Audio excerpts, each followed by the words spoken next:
नमस्कार, आप देख रहे हैं हॉर्नबिल टीवी। छत्तीसगढ़ की खबरों के हिंदी बुलेटिन हमारे छत्तीसगढ़ में मैं माही आपका स्वागत करती हूँ। छत्तीसगढ़ की राजनीति में एआई ने बड़ा तूफान खड़ा कर दिया है। पिछले दिनों पूर्व मुख्यमंत्री भूपेश बघेल का एक कथित AI generated video social media पर वायरल होते ही कांग्रेस भड़क गई। वीडियो में उन्हें पूर्व उप सचिव सौम्या चौरसिया के साथ दिखाया गया है, जिसे पार्टी ने फेक और आपत्तिजनक बताया है। मामला बढ़ते ही पुलिस हरकत में आई और जिस इंस्टाग्राम आईडी से वीडियो पोस्ट हुआ था उसके खिलाफ एफआईआर दर्ज कर जांच शुरू कर दी गई। कांग्रेस पोल खोल और रैंडम छत्तीसगढ़ नाम के अकाउंट से यह वीडियो शेयर किया गया था, जिन्हें अब बैन कर दिया गया है। कांग्रेस कार्यकर्ताओं ने 1-2 नहीं बल्कि 8 अलग अलग थानों में शिकायत दर्ज कराई और आरोपियों की गिरफ्तारी की मांग की। वहीं साइबर टीम अब ये पता लगाने में जुटी है कि वीडियो किसने बनाया और सबसे पहले किसने वायरल किया। वहीं इस बीच राज्य महिला आयोग ने भी इस मामले में स्वतः संज्ञान लेते हुए इसे गंभीर बताया है और सख्त कार्यवाही के निर्देश देते हुए साफ कहा गया है कि एआई के जरिए किसी की छवि खराब करना गंभीर अपराध है और इस पर राज्य महिला आयोग उचित कार्यवाही करने की बात कही है। कि एक तो वीडियो मेरे संज्ञान में आया, दूसरा पेपर में न्यूज़ आया था। दोनों चीज़ें पढ़ने से ये आपत्तिजनक था कि किसी महिला की छवि को धूमिल किया जा रहा है और उसके आड़ में पूर्व मुख्यमंत्री जी की छवि को धूमिल किया जा रहा है। तो ये मामला अपने आप में काफ़ी गंभीर है और आजकल के एआई के ज़माने में यदि ऐसे मामलों पर तत्काल रोक नहीं लगाई जाएगी तो ये प्रतिस्पर्धा बढ़ती जाएगी। आज पूर्व मुख्यमंत्री के लिए लोग हिम्मत कर रहे हैं, कल को हर एक नेता के लिए हिम्मत करेंगे। तो इस पर तत्काल प्रभाव से रोक लगाने के लिए स्वतः संज्ञान में लिया गया और पत्र एसपी दुर्ग को भेजा गया और यहाँ के साइबर के नोडल ऑफिसर्स को भेजा गया है। 1 सप्ताह का हमने टाइम दिया है, वेट करेंगे कि क्या कार्रवाई कर रहे हैं। पर जहाँ तक मुझे पता चला है कि उन्होंने ट्रस्ट किया है, लेकिन ट्रस्ट करके भी वो गोलमोल जो लीपापोती वाली बात हो रही है कि जब आपको पता चल गया कि किस अकाउंट से किया गया है तो फिर अज्ञात नहीं होना चाहिए एफआईआर। अकाउंट होल्डर का नाम आसानी से पता चल जाता है, उसका मोबाइल नंबर से उसको ट्रेस किया जा सकता है। यदि इस मामले को ढीला ढाला पुलिस छोड़ेगी तो फिर हम एसपी और साइबर अधिकारियों के खिलाफ डीजीपी को और चीफ सेक्रेटरी को भी लिखेंगे कि ये कार्रवाई में रुचि नहीं दिखा रहे हैं। शायद भविष्य प्रकार की अगर और समस्या अगर इस प्रकार का और कोई बात है तो उस पर क्या कुछ कहना है? देखिए, हमारे संज्ञान में जब भी कोई ऐसा मामला आता है जिसमें पुलिस कार्रवाई नहीं कर रही है तो हम किसी के कहे बिना स्वतः संज्ञान में लेते ही आए हैं पिछले 4-6 साल से, और जब तक मेरा कार्यकाल है तब तक मैं करती रहूंगी। छत्तीसगढ़ माध्यमिक शिक्षा मंडल 10वीं कक्षा के हिंदी पेपर लीक मामले में बड़ा खुलासा हुआ है। मामले में भारतीय जनता पार्टी ने बड़ा दावा करते हुए आरोप लगाया है कि इस मामले का कथित मास्टरमाइंड वेणु जंघेल एनएसयूआई से जुड़ा हुआ है। पार्टी ने इस दावे के समर्थन में पूर्व मुख्यमंत्री भूपेश बघेल के साथ वेणु जंघेल की एक तस्वीर भी जारी की है। बीजेपी के प्रदेश प्रवक्ता अमित चिमनानी ने मीडिया से चर्चा कर कहा कि पेपर लीक मामले में कांग्रेस का असली चेहरा सामने आ गया है। उन्होंने कांग्रेस से इस मामले में जनता से सार्वजनिक रूप से माफ़ी मांगने की मांग की। इधर पुलिस ने फरार आरोपी वेणु जंघेल पर 5,000 रुपये का इनाम घोषित किया है और उसकी तलाश जारी है। हालांकि कांग्रेस की ओर से इन आरोपों पर अब तक कोई आधिकारिक प्रतिक्रिया सामने नहीं आई है। मामले में राजनीतिक तूल पकड़ लिया है और आगामी दिनों में इस पर सियासी बयानबाजी और तेज होने के आसार हैं। छत्तीसगढ़ में हुए पेपर लीक मामले में जहां एनएसयूआई प्रदर्शन करके कार्रवाई की मांग कर रही है, वहीं पेपर लीक मामले का सरगना एनएसयूआई का ही सदस्य निकला। पूर्व मुख्यमंत्री भूपेश बघेल जी, पूर्व कृषि मंत्री रविंद्र चौबे जी और कई कांग्रेस के दिग्गज नेताओं के साथ उनकी तस्वीरें वायरल हो रही हैं। जब कांग्रेस सत्ता में थी तब भी पीएससी का बड़ा घोटाला करके नौजवानों के भविष्य को चौपट करने का काम किया और अब जब सत्ता चली गई तब भी आदत नहीं गई। अब इनके नेता और कार्यकर्ता पेपर लीक कर रहे हैं। विष्णुदेव साय सरकार में इन सब के खिलाफ कड़ी कार्रवाई सुनिश्चित होगी। एनएसयूआई के इस फरार नेता के ऊपर अब 5,000 रुपए का इनाम भी घोषित कर दिया गया है। कांग्रेस पार्टी अपने दोगलेपन के लिए, युवाओं के भविष्य को चौपट करने का प्रयास करने के लिए जनता से माफी मांग ले, अन्यथा जनता इन्हें राजनीतिक दल के रूप में विलुप्त करके ही मानेगी। बिलासपुर में सोने मकानों को निशाना बनाकर लगातार हो रही चोरियों का पुलिस ने बड़ा खुलासा किया है। सिविल लाइन थाना पुलिस और ACCU की संयुक्त टीम ने एक शातिर चोर को गिरफ्तार कर करोड़ों की चोरी की वारदातों का पर्दाफाश किया है। पुलिस के मुताबिक आरोपी सोने मकानों की पहले रेकी करता था और मौका मिलते ही ताला तोड़कर चोरी की वारदात को अंजाम देता था। आरोपी AC, फ्रिज और वॉशिंग मशीन ठीक करने के बहाने घरों की जानकारी जुटाता था और बाद में उन्हीं मकानों को निशाना बनाता था। जांच के दौरान पुलिस ने शहर की सैकड़ों CCTV फुटेज खंगाले और साइबर सेल की मदद से आरोपी की पहचान की। आरोपी को 27 अप्रैल को गिरफ्तार किया गया। पूछताछ में आरोपी ने कई वारदातें कबूल की है। आरोपी के कब्जे से करीब 45,84,000 रुपए की चोरी की संपत्ति बरामद की गई है, जिसमें सोना चांदी के जेवर, स्कूटी, बाइक और घरेलू सामान शामिल हैं। पूछताछ में यह भी सामने आया है कि आरोपी ऑनलाइन जुए का आदी था और जुए में हार और कर्ज के चलते उसने चोरी का रास्ता अपनाया। चोरी के पैसों को वह बैंक खातों में जमा कराता था और गोल्ड लोन कंपनियों के जरिए लेन देन करता था। फिलहाल पुलिस आरोपी से पूछताछ कर रही है और अन्य वारदातों में उसकी संलिप्तता की जांच जारी है। तो बिलासपुर पुलिस की इस कार्यवाही से जहां चोरी की वारदातों पर अंकुश लगने की उम्मीद है, वहीं लोगों को भी सतर्क रहने की जरूरत है। 1 करोड़ से अधिक का एक डिजिटल अरेस्ट का मामला सामने आया है। उसको अब हम लोग ट्रेस आउट कर रहे हैं। उसमें कुछ लेवल पे हम लोगों ने काम किया है और उसमें शीघ्र ही हमारी टीमें उसमें कार्रवाई करेंगी। सर, पढ़े लिखे लोग इसमें फंस जा रहे हैं इस मामले में, क्या करें? अब देखिए, ये पिछले 1 साल में ये चौथा मामला हमारे पास आया है। पहला जब मामला आया था, एक CPWD के इंजीनियर थे, उसके बाद हम लोगों ने काफ़ी अवेयरनेस किया था और ये ज़्यादातर ऐसे लोगों को ही टारगेट करते हैं। वो सॉफ्ट टारगेटेड होते लोग हैं जो रिटायर्ड ऑफिसर हैं, रिटायर्ड किसी न किसी विभाग के कर्मचारी हैं, तो उनके पैसे अकाउंट में रहते हैं और आमतौर पर वो लोग किसी से सलाह नहीं लेते या उनके बच्चे बाहर रहते हैं। तो उसमें भी हम लोग कुछ प्रयास कर रहे हैं कि कुछ उसको कैसे उसको सेव किया जा सके। सियान चेतना में हम लोगों ने काफ़ी जागरूकता की है, लेकिन ये 82 ईयर ओल्ड हैं हमारे जो सीनियर सिटीजन हैं, तो उनके साथ ये घटना हुई।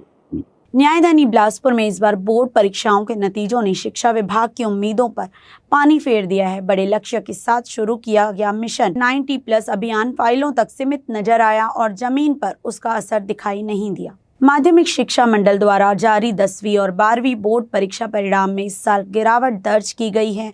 10वीं में जहां सिर्फ 65.30% विद्यार्थी पास हुए, वहीं 12वीं में 79.19% परीक्षार्थी सफल रहे।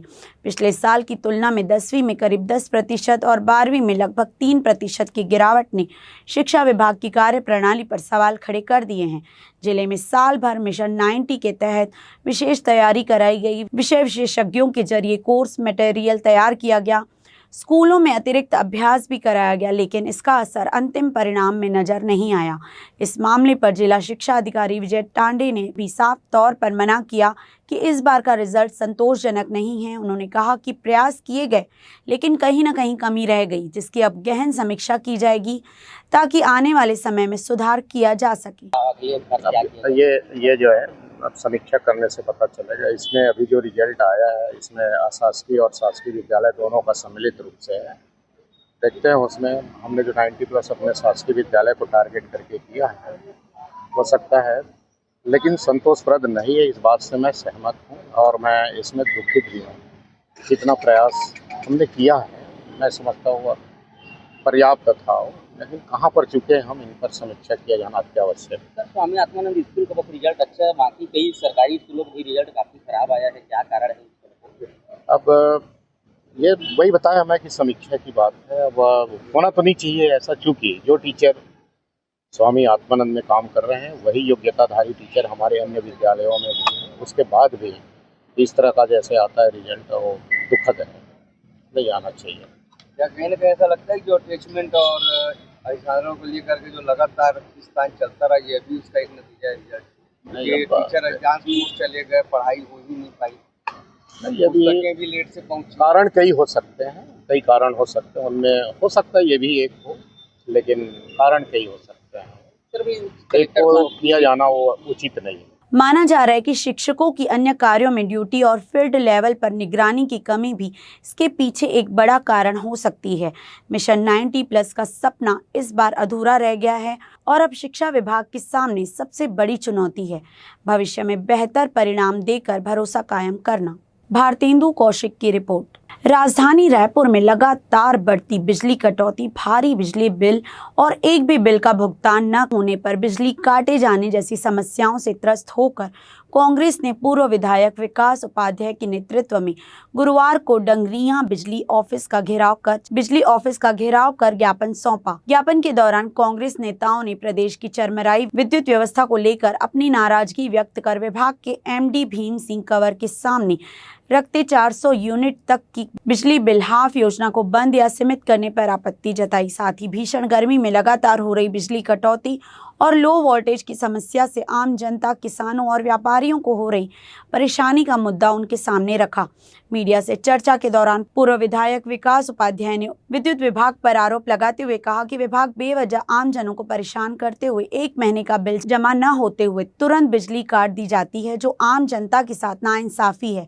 उन्होंने इस पर आपत्ति दर्ज कर विभाग प्रमुख को समस्याओं के तत्काल समाधान की मांग करते हुए विभाग के एमडी को ज्ञापन सौंप चेतावनी दी कि यदि जल्द व्यवस्था नहीं सुधरी तो आंदोलन को और उग्र किया जाएगा। देखिए, बिजली बिल की वृद्धि को लेकर लगातार चाहे विद्युत विनियामक आयोग की जन सुनवाई में तमाम कांग्रेस के साथी गए, हम लोगों ने जन सुनवाई में हिस्सा लिया और उसके बावजूद बिल दरों को बढ़ाने का काम पर यूनिट के हिसाब से भारतीय जनता पार्टी की सरकार में हो रहा है। लगातार हम दूसरे प्रदेशों को सस्ते में बिजली बेच रहे हैं, लेकिन हमारे प्रदेश के उपभोक्ताओं को महंगी बिजली देने का काम भारतीय जनता पार्टी की सरकार में हो रहा है। उसको लेकर भी हम लोगों ने ज्ञापन दिया है और आने वाले दिनों में इसको चरणबद्ध तरीके से आंदोलन किया जाएगा।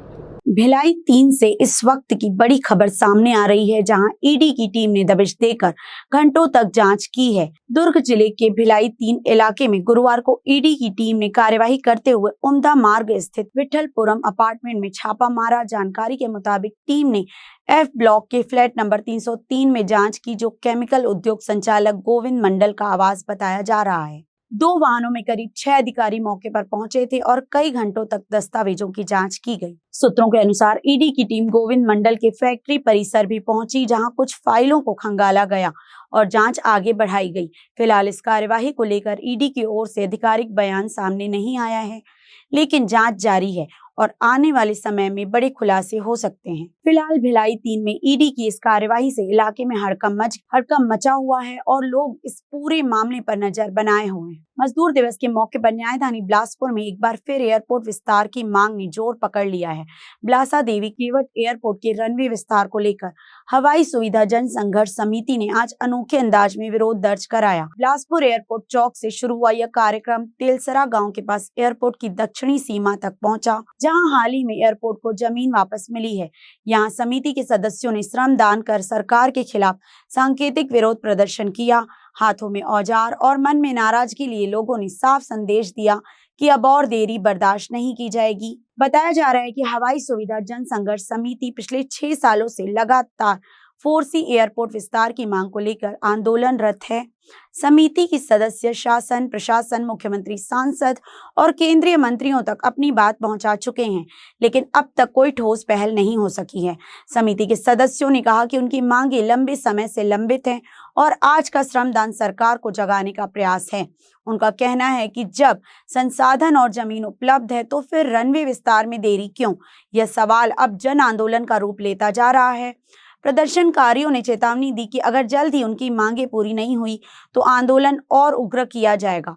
उन्होंने यह भी कहा कि जैसे बिलासपुर जोन के लिए बड़ी लड़ाई लड़ी गई थी, वैसे ही एयरपोर्ट विस्तार के लिए भी निर्णायक संघर्ष किया जाएगा। देखिए, हम लोग यहाँ एक प्रतीकात्मक श्रमदान का कार्यक्रम कर रहे हैं कि सेना से जमीन वापस मिल जाने के बाद भी बिलासपुर एयरपोर्ट का रनवे विस्तार जो 2 साल से घोषित है, उस पर कोई भी कार्रवाई नहीं हो रही है। तो आम जनता यह साबित करना चाहती है कि यहाँ जनता को बहुत मांग है, बहुप्रतीक्षित मांग है ये कि एयरपोर्ट का विस्तार हो, रनवे का विस्तार हो, जिससे सभी तरह के विमान उतर सके। आज आप देखिए, बिलासा देवी केवट जिनके नाम पर ये एयरपोर्ट है, वो निषाद समाज के हमारे साथी ये नंगे पैर चलने की कसम खाए हुए हैं। देखिए आप इनका पैर, ये नंगे पैर चल रहे हैं जब तक कि बड़ा एयरपोर्ट नहीं बनेगा। तो इस तरह से लोगों में भावनाएं हैं ना केवल व्यावसायिक रूप से बल्कि भावनात्मक रूप से भी इस एयरपोर्ट का विस्तार जरूरी है और सरकार को संदेश देने के लिए यह प्रतीकात्मक श्रमदान है। ठीक, आगे और क्या रणनीति? देखिए, आगे जाहिर बात है कि अगर इसके बाद भी कान में जू नहीं रेंगेगी तो हम लोग आंदोलन को और तेज करेंगे, बिलासपुर शहर में रैली निकालेंगे बड़ी। देखिए, बिलासादा एयरपोर्ट के साथ लगातार किए जा रहे अत्याचार का परिणाम कि हवाई सुविधा जन संघर्ष समिति के साथ साथ शहर के तमाम सामाजिक संगठन के लोग उपस्थित होकर आज अपना सांकेतिक रूप से यहाँ पर हवाई अड्डे पर पहुंचकर विरोध दर्ज किया है। उनकी मांग है कि रनवे का विस्तार हो, महानगरों की सीधी उड़ान प्रारंभ हो और जो पूर्ण विकसित एयरपोर्ट बनना चाहिए। पर दुर्भाग्य है कि केंद्र में बैठी सरकार या उड्डयन मंत्रालय इसकी लगातार अनदेखी कर रहा, जिसका परिणाम हम सीधे महानगर तक नहीं जुड़ पा रहे हैं। आज बिलासपुर की अस्मिता अस्तित्व की यदि कोई लड़ाई लड़ी जा रही है तो बिलासादा एयरपोर्ट द्वारा की संघर्ष की 7 साल पुरानी लड़ाई ये हम लड़ रहे हैं। बड़े शर्म की बात है कि 7 साल किसी संघर्ष को कितना बड़ा मायने रखता है। आदमी यदि हमारे सामाजिक जीवन में हमें बात करेंगे कि साल 2 साल में यदि कुछ होता नहीं तो लोग अंकित करने लगते अपने प्रतिनिधियों के पर। हम 7 साल से लगातार आंदोलन कर रहे हैं, उसके बावजूद हम सिर्फ मांग रहे हैं एयरपोर्ट, और वो भी टिकट कटाकर जिसमें लोग चलेंगे। पूर्ण विकसित एयरपोर्ट उसको भी पूरा नहीं कर पा रहे हैं और हवाई चप्पल पहनकर हवाई यात्रा की बात करने वाले वो बेईमानी की बात है। यदि सार्थक तब होगा कि छत्तीसगढ़ का सबसे पिछड़ा बिलासपुर जिला, आदिवासी बहुल जिला को आप हवाई सेवा से महानगर से जोड़ दो, तभी आपकी जो मनोकामना पूर्ण होंगी। बिलासपुर एक न्यायधानी है, हाई कोर्ट है, यहाँ एनटीपीसी का कार्यालय है, बड़े हम लोग बहुत बड़े बिजली के उत्पादक भी हैं, कोयले के उत्पादक भी हैं। इतने संसाधन होने के बाद भी हमारा रनवे आज तक 7 साल में आगे नहीं बढ़ पाया। रनवे बड़ा मिलेगा, रनवे बड़ा होगा तो निश्चित हमारा एयरपोर्ट 4C लाइसेंस मिलेगा। हमारी उपेक्षा कब तक होगी? हम सदैव जमीनी लड़ाई लड़ते रहेंगे। माँ बिलासा देवी केवट के साथ जो अन्याय हो रहा है, बिलासपुर की जनता के साथ जो अन्याय हो रहा है, हम उसका जम के विरोध करेंगे और 4C लाइसेंस जब तक नहीं मिलेगा तब तक हमारा ये लड़ाई, हमारी जमीनी लड़ाई चलती रहेगी। आज मजदूर दिवस है, मजदूर दिवस के अवसर पर आज हम लोगों ने श्रमदान किया है। सांकेतिक तौर पे हमें प्रशासन को, शासन को, मंत्री को, सांसदों को चेतावनी देते हैं कि आने वाले भविष्य से जब तक आप हमारे बिलासा देवी केवट के रनवे को और पूर्ण विकसित एयरपोर्ट नहीं बनाएंगे तब तक हम आप संघर्ष करते रहेंगे और आपका घेराव भी करेंगे। बिलासपुर की जनता शांत नहीं रहेगी। अब देखना होगा कि सरकार इस चेतावनी को कितनी गंभीरता से लेती है, क्योंकि बिलासपुर की उड़ान अब सिर्फ आसमान नहीं बल्कि विकास की रफ्तार से भी जुड़ी हुई है। भारतेंदु कौशिक की रिपोर्ट। दुर्ग में अंतर्राष्ट्रीय मजदूर दिवस के अवसर पर पूर्व मुख्यमंत्री भूपेश बघेल ने श्रमिकों के साथ पारंपरिक छत्तीसगढ़ी व्यंजन बोरे बाशी खाया। इस दौरान बड़ी संख्या में स्थानीय लोग और कांग्रेस कार्यकर्ता मौजूद रहे। भूपेश बघेल ने कहा कि बोरे बाशी छत्तीसगढ़ की संस्कृति और मेहनतकश वर्ग की पहचान है। उन्होंने मजदूरों को देश की अर्थव्यवस्था की रीढ़ बताते हुए उनके अधिकारों की रक्षा की बात कही। कार्यक्रम स्थल पर उत्साह का माहौल रहा और लोगों ने उनका जोरदार स्वागत किया। आयोजन को श्रमिक सम्मान और एकजुटता का प्रतीक माना जा रहा है। आज अंतर्राष्ट्रीय मजदूर दिवस है। बुद्ध पूर्णिमा है, सबको बधाई, शुभकामना। छत्तीसगढ़ में मजदूर दिवस हम लोग बोरे बाशी दिवस, किसानों के, मजदूरों के मुख्य भोजन है बोरे बाशी, हमारी छत्तीसगढ़ की पहचान है और इसे हमने बोरे बाशी दिवस के रूप में मनाने का फैसला जो किया था शासन में थे तब, आज भी सब कांग्रेस जन इस बोरे बाशी दिवस को मना रहे हैं। बहुत बढ़िया आयोजन, सभी लोग सामूहिक रूप से बोरे बाशी आगे उत्सव मनाए, सब लोग मिल के यहाँ उपस्थित हुए, सबको बधाई, शुभकामनाएं। जी 2 राज्यों में बीजेपी का एग्जिट पोल आगे बता रहे, क्या कुछ कहना चाहिए? एक एग्जिट पोल तक कोई नहीं है, विश्वसनीयता नहीं है और इसके बारे में हम लोगों को यही कहना है कि 4 तारीख तक इंतजार करना चाहिए। तो आपके चैनल के माध्यम से, आपके न्यूज़ के माध्यम से जो भाई बहन देख रहे हैं सबको मेरा प्रणाम जोहार और अंतर्राष्ट्रीय मजदूर दिवस के उपलक्ष्य पे सबको बधाई। ये पिछले 5 वर्षों से बोरे बाशी दिवस के माध्यम से, बोरे बाशी दिवस के नाम से मजदूर दिवस के उपलक्ष्य पे ये आयोजन किया जा रहा है और मेरी टीम जो ऑल इंडिया टीम है वो इस आयोजन को करती आ रही है। और बोरे बाशी दिवस से आज हम हमारी टीम राजीव भवन दुर्ग से ये संदेश देना चाहती है कि कांग्रेस पार्टी, कांग्रेस के नेता आदरणीय भूपेश बघेल जी, कांग्रेस के सारे नेता सदैव मजदूर भाइयों के साथ, किसान भाइयों के साथ, आदिवासी भाई बहनों के साथ हमेशा खड़े हुए हैं। उनके सुख दुख पे हमेशा साथ रहे और साथ रहेंगे। इस आयोजन का यही उद्देश्य है कि हम ये संदेश दे पाएं।